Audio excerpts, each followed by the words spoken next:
Ingin mengubah situasi di keluarga kita? Gampang. Gampang. Jangan merubah keluar, tapi rubah ke dalam. Rubah ke dalam.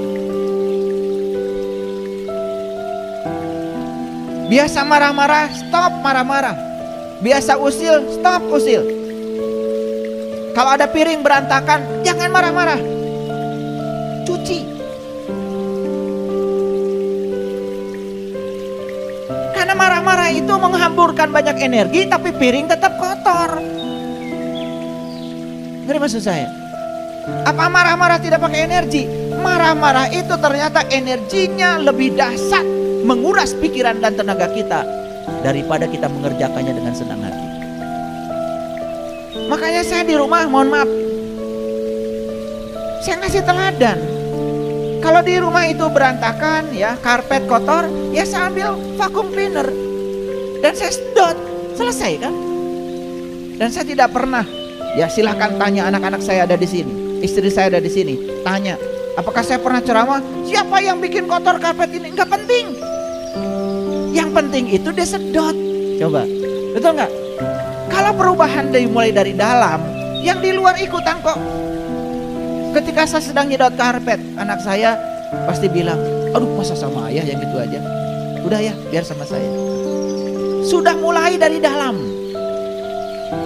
Jadi sekarang ini kita perlu cara untuk menginspirasi seseorang supaya dia mau melakukan itu dari kesadarannya sendiri.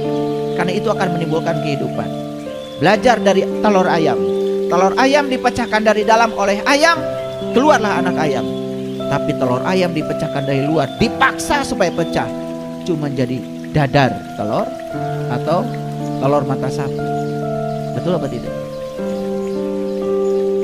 Jadi alam sudah mengajarkan yang luar biasa, cuman kita kadang-kadang ya tidak bisa menangkap hal yang luar biasa itu. Jadi kuncinya sederhana. Ketika di dalam ada yang bergeser, maka di luar pasti bergeser. Ketika di dalam berubah, maka di luar pasti berubah. Saya kasih tahu ilmunya. Ketika seseorang sudah menemukan tempat suci di dalam, semua yang di luar menjadi suci. Ketika seseorang sudah menemukan kemuliaan di dalam, semua yang di luar mulia adanya. Dan ketika seseorang sudah menemukan keindahan di dalam, semua yang di luar menjadi indah. Dan orang yang gampang sekali menghakimi, orang yang gampang menyalahkan, orang yang gampang marah, sebetulnya karena dia belum menemukan keindahan di dalam dirinya sendiri. Belum selesai, masih banyak konflik dengan dirinya sendiri. Jadi kalau orang itu banyak konflik di luar, sebetulnya itu adalah isyarat kalau dia tuh masih berkonflik dengan dirinya sendiri. Paham sampai sini? Dari mana kalau begitu perubahan dimulai? Ya dari diri sendiri. Dari diri sendiri. Bagian mana yang harus kita ubah? Nih, bagian sini dulu. Bagian sini. Gimana caranya? Itu akan saya berikan hari ini. Ketika kita berusaha merubah yang di luar tanpa dimulai dari diri sendiri, pasti gagal. Pasti gagal. Jadi oleh karena itu, kenapa selama ini kita gagal merubah orang lain? Karena kita ingin mengubah orang lain seperti yang kita mau, tetapi kita tidak mengubah diri kita sendiri seperti yang orang lain mau.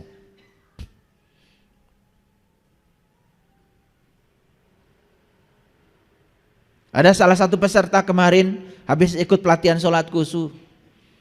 Sampai hari ini terus WA sama saya. Mabuk cinta dengan sholatnya. Bahkan azan belum ada aja sudah rindu ingin sholat. Dari mana kerinduan itu? Dari dalam. Karena saya tidak ngancam-ngancam kok. Yang sholat dapat pahala, yang tidak sholat dapat kisah, enggak gitu metode saya.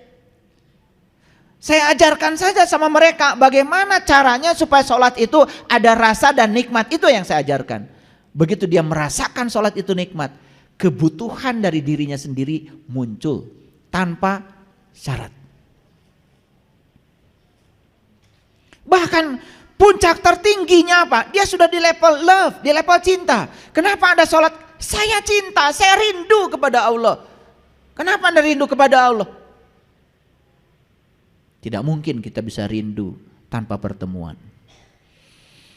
Omong kosong. Dalilnya jelas di tanah Nusantara ini. Witing tresno jalaran soko kulino. Dalilnya begitu.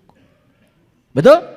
Timbulnya tresno, cinta, jalaran soko kulino. Saking sering ketemu maka cinta.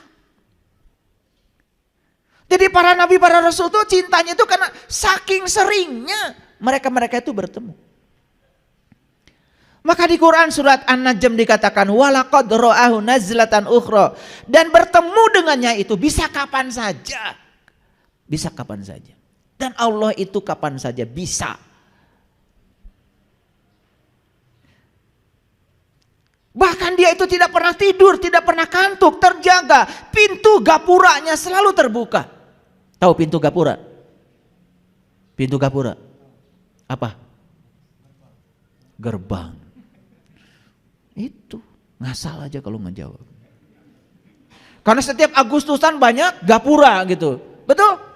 Gapura dari gafur. Gafur itu artinya ampunan. Jadi pintu gapura itu artinya pintu ampunan. Gerbang katanya. Itu. Karena kita itu kalau menangkap pemahaman persis seperti orang menangkap pemahaman. Pintu gapura apa? Gerbang. Salah? Tidak salah. Cuman kurang tepat. Karena kita ngikutin kebanyakan orang. Betul nggak? Coba penasaran sendiri. Dari kata apa sih gapura? Gapura, gafur. Oh, gafur kan salah satu nama Allah dalam Asmaul Husna. Cari dalam kamus. Oh, gafur itu artinya adalah ampunan. Pintu gapura, pintu ampunan. Makanya pintu gapuranya Allah selalu terbuka. Kapanpun.